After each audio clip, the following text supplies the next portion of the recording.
Bien, quelles sont ces forces? Quelles sont les forces qui sont sous-jacentes dans cette fonction qu'on appelle la fonction de Yosef? C'est très évidemment, ce sont des notions qui ont été cachées dans l'histoire, qui sont des notions assez compliquées, mais énormes, extrêmement vastes. On pourrait écrire un livre de 1000 pages rien que sur cette question-là. Mais en quelques secondes, humblement, en quelques secondes, quelles sont les forces de Yosef? Les forces de Yosef sont les forces du progrès. Les forces de Yosef interviennent dans le progrès des sciences, dans le progrès de l'humanité en matière économique, en matière sociale, en matière politique. Sans les forces de Yosef, il n'y aurait pas pu avoir, par exemple, de libéralisme économique. Il n'y aurait pas pu avoir d'industrialisation. Le monde aurait été figé à un certain niveau de développement et point. Les forces de Yosef sont des forces qui amènent l'humanité d'un point A vers un point B. Et elles sont évidemment guidées, portées par la volonté créatrice. Évidemment, Yosef est un homme branché, connecté. Mais Yosef, par cette force, eh bien, donne à l'humanité des raisons d'espérer. Maintenant, à chaque phase de déroulement de ce progrès, le maître de l'histoire, Akadosh Baruch Hu, envoie ce que j'aime appeler des accélérateurs de particules. Il envoie des non-juifs liés aux forces de Yitro, mais il envoie aussi des juifs et beaucoup de juifs aux forces de Yosef. Vous savez, je donne un exemple, Karl Marx. Donnons un autre exemple, David Ricardo. Ils sont légions, les juifs, qui ont participé à l'histoire humaine et à l'histoire des révolutions. Elles sont énormes et immenses, les fonctions et les apports des juifs dans l'histoire de l'humanité. Bien entendu, dans tous les niveaux. Pourquoi? Parce que Yosef est hébreu. L'âme de Yosef est incluse dans l'âme d'Israël. Et donc, si vous voulez, Karl Marx arrive à un moment précis de l'histoire, par exemple, en tant que penseur. Karl Marx étant, maintenant vous le comprenez, complètement féminin, mais malheureusement la réalisation, excusez-moi, je me trompe, Karl Marx était complètement masculin, Karl Marx était masculin, mais la réalisation est féminine. Le stalinisme, le maoïsme, le léninisme, évidemment, sont terribles. L'humanité n'était pas suffisamment mûre pour comprendre et intégrer le marxisme. Le Mashiach Ben David va utiliser, on verra un tout petit peu les prochaines fois par rapport à la Torah comment ça se passe. En quelques secondes, évidemment, mais l'humanité n'était pas mûre. Il y a eu des phénomènes d'annonce par le marxisme. Mais Karl Marx, on le retrouvera à la fin des temps, y compris les libéraux, y compris les féodaux, y compris toutes les philosophies antiques. Tout a un sens. Et donc, ce qu'il faut comprendre, c'est que Yosef Hatzadik, qui est donc un économiste, qui a la force de sauver l'Égypte, est lui-même induit dans des forces qui sont des forces d'accélération ou des forces, disons, de décélération. Et donc, arrive à un moment donné, la révolution industrielle, la première révolution industrielle et la contre-révolution, Karl Marx, par exemple, ou les pré-marxistes, comme on a dit les fois passées. Et cette, si vous voulez, cette interpénétration de force forme ce qu'on appelle le progrès économique. Donc le progrès économique n'est pas, non déplaise aux nations, le fait du hasard. Elles ne sont pas du tout le fait de l'homme, elles sont le fait de l'homme dans un projet directeur. L'homme est libre, oui, mais il doit intégrer, doit comprendre, il doit dépasser son propre vécu pour l'intégrer dans un projet directeur. Et c'est ça le problème. Les forces de Yosef sont perçues dans l'histoire par les nations comme des forces dites, entre guillemets, créatrices, innovantes, Et elles sont perçues comme étant des forces dites de progrès, de dynamique.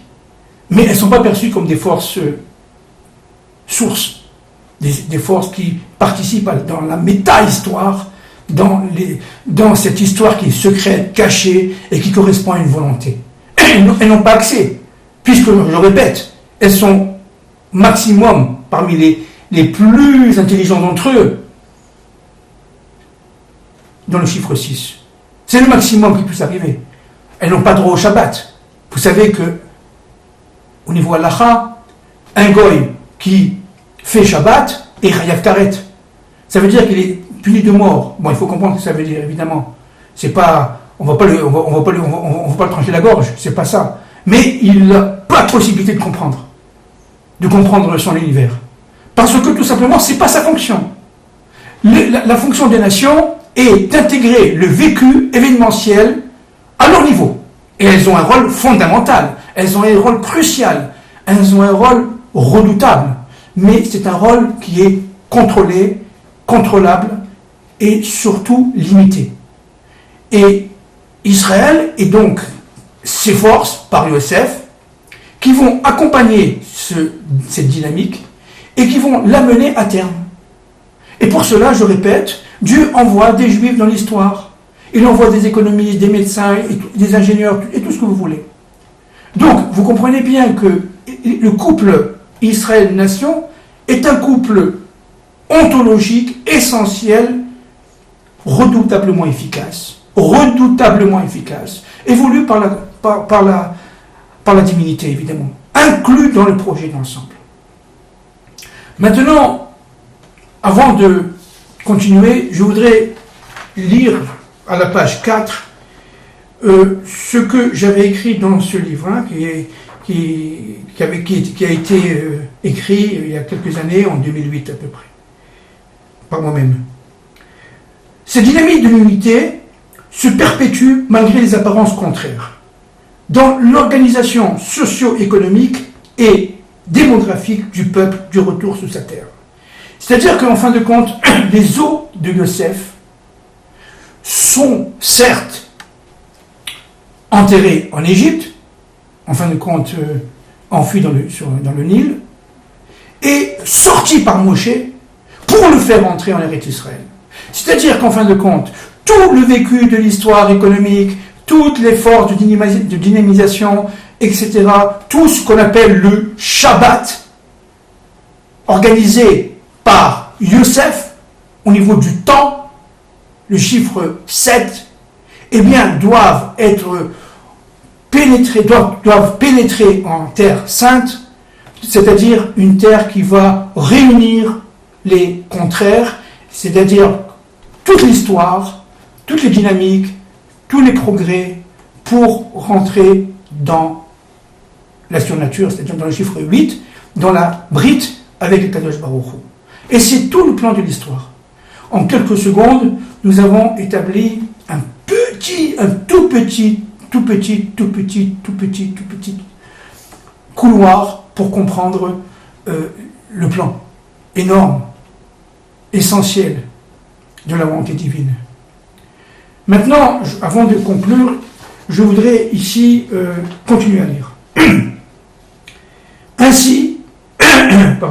Ainsi, pour l'observateur averti de la société israélienne, l'extrême diversité des réalités et des composantes démographiques, par exemple, laisse apparaître une des vocations les plus universelles du peuple juif, hébergé, avec toutes les souffrances que l'on sait, dans des pays distincts, au vécu spécifique, langue, climat, psychologie, culture différentes, chacun étant porteur dans un cadre global de messages et de niveaux de maturation différents, d'une représentation dans sa chair de la diversité par la représentation de l'universel commun. C'est-à-dire, en un mot, Yosef, vice-roi d'Égypte, forme, à la fin des temps de l'histoire, après avoir traversé l'histoire par le progrès, par la dynamique dans les nations, revient en Israël et se relie à une force qui est absolument contraire mais redoutable, et c'est dont on va parler la prochaine fois, les forces de Yehuda. Yosef, je répète, que ce soit clair pour tout le monde, est un Égyptien qui, au niveau de son extériorité, vit le temps des nations.